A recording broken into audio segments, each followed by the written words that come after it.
La squadra è pronta, ovviamente la nominerò dopo il primo consiglio regionale, che quindi è il consiglio dell'insediamento, proprio per evitare che ci siano poi complicazioni di legge. Un risultato elettorale senza precedenti, ma anche un successo del quale sente appieno la responsabilità di fronte ai veneti. Zaia lo dice commentando il largo mandato ricevuto dagli elettori alle ultime regionali. Ora è impegnato nella formazione della nuova giunta, ma sui nomi che comporranno la squadra non dà ancora anticipazioni. Ma l'unica che vi posso dare è che saranno 10 assessori.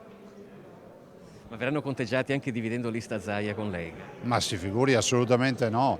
Farò una squadra che non tiene proprio conto di questo, anche perché lista Zaia e Lega sono sostanzialmente la stessa cosa. Ci saranno degli esterni. Sono tutti esterni perché la legge prevede che gli assessori non siano consiglieri.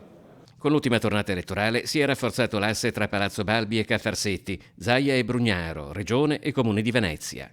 È ottimo il dialogo con Brugnaro, io resto fortemente convinto che il Comune di Venezia debba avere tutte le competenze in maniera esclusiva sulla laguna. Il Mose, la sua gestione, ma anche tutto quello che è l'ex magistrato alle acque, quindi il governo della laguna, che se fosse fatto direttamente da una struttura comunale avremmo un presidio molto più forte.